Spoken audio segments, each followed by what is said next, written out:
क्या यह सच नहीं है कि 50 साल 1967 के बाद 87 में एक इंसिडेंट को छोड़कर लगातार स्टेबिलिटी और पीस बॉर्डर पे बनी रही और लगातार पिछले 3 सालों में चीनी अतिक्रमण हो रहा है, इंकर्जन हो रहा है, चाहे वो लद्दाख में हो, चाहे वो अरुणाचल में हो, चाहे वो नेपाल के रास्ते से हो?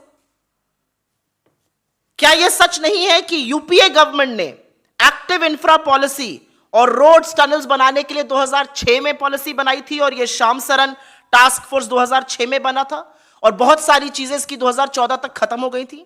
क्या यह सच नहीं है कि इंडियन नेवी ने US navy near East China Sea में 2007, 2009, 2011 और 2014 में एक्सरसाइजेस किए थे? क्या यह सच नहीं है कि कांग्रेस गवर्नमेंट ने 50,000 स्ट्रॉन्ग नई 2 माउंटेन डिवीजन सैंक्शन करी थी? और क्या यह सच नहीं है कि कांग्रेस गवर्नमेंट ने 4 एडवांस्ड लैंडिंग ग्राउंड चुशूल में, फुकचे में, डेमचौक में, दौलत बेग ओल्डी में सैंक्शन किए थे? और अगर यह सब सच नहीं है तो यह सब चीजें कैसे बन गई 2014 तक?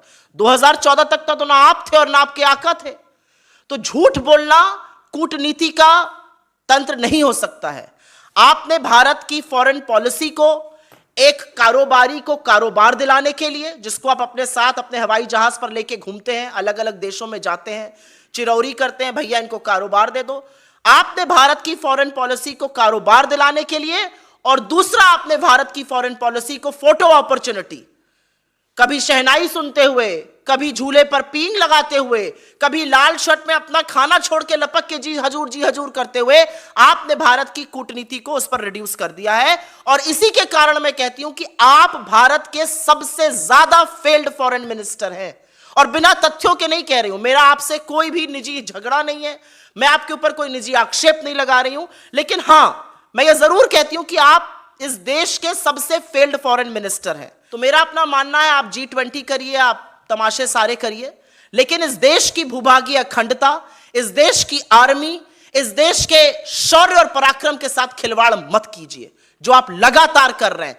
झूठ बोलना एक्चुअली चीन का साथ देता है, क्योंकि चीन जब कोर कमांडर मीटिंग में बैठता है तो यही कहता है चीन का पीएलए कि आपके प्रधानमंत्री वही तो कह रहे हैं कि कोई घुसा हुआ नहीं है। और एस जयशंकर जी, इस देश के सबसे फेल्ड फॉरेन मिनिस्टर, लगातार उस बात की पुष्टि कर रहे हैं। मुझे यह समझ में नहीं आता है कि अगर इंटरनेशनल कॉन्स्पिरेसी सारा विश्व कर रहा है देश के खिलाफ, तो विदेश मंत्री क्या कर रहे हैं? क्या यह विदेश मंत्री का फेलियर नहीं है कि सारी इंटरनेशनल कॉन्स्पिरेसी देश के खिलाफ हो रही है? चलिए, आपने एक व्यक्ति के लिए कह दिया इंटरनेशनल कॉन्स्पिरेसी कर रहे हैं। लैरी समर्स, जो ट्रेजरी सेक्रेटरी थे और हार्वर्ड यूनिवर्सिटी के प्रोफेसर हैं, लॉरेंस समर्स, उन्होंने कल बोला है अडानी पर, और बोला है कि शायद यह धब्बा हिंदुस्तान कभी मिटा नहीं पाएगा। क्या वो भी कॉन्स्पिरेसी कर रहे हैं? क्या स्टैंडर्ड चार्टर्ड, सिटी ग्रुप और क्रेडिट स्विस भी कॉन्स्पिरेसी कर रहा है? क्या डाउ जोन्स और एसएनपी भी कॉन्स्पिरेसी कर रहा है? क्या यूके का फेयर प्रैक्टिस रेगुलेटर भी कॉन्स्पिरेसी कर रहा है? क्या नॉर्वे का पेंशन फंड भी कॉन्स्पिरेसी कर रहा है? क्या टोटल ने, जिसने अपना इन्वेस्टमेंट रोक दिया, वो भी कॉन्स्पिरेसी कर रहा है? ये जो कॉन्स्पिरेसी थ्योरीज है, ये उन्हीं लोगों के पास से आएगी जिनके पास कोई जवाब नहीं है।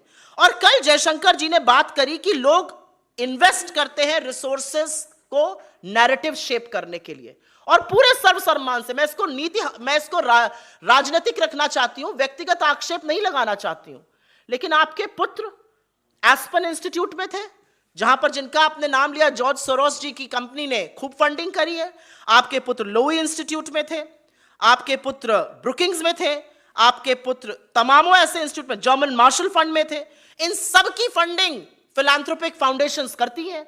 तो जब तक आपके पुत्र वहां पर रहे और अभी भी हैं, और वहां से फिलैंथ्रोपिक फंडिंग ऐसे इंस्टीट्यूशन से, ऐसे लोगों से आ रही है नैरेटिव शेपिंग के लिए, तो कोई गड़बड़ नहीं है। आप अगर उस पर बोलते हैं तो वो इंटरनेशनल साजिश हो जाती है। तो अगर इंटरनेशनल साजिश हो भी रही है, अगर आपकी बात मान भी ली जाए, तो मुझे बस इतना बताइए कि इस इंटरनेशनल साजिश को खत्म करने के लिए देश का विदेश मंत्री क्या कर रहा है? क्या आप फेल नहीं हो गए? क्या आप बुरी तरह से विफल नहीं है?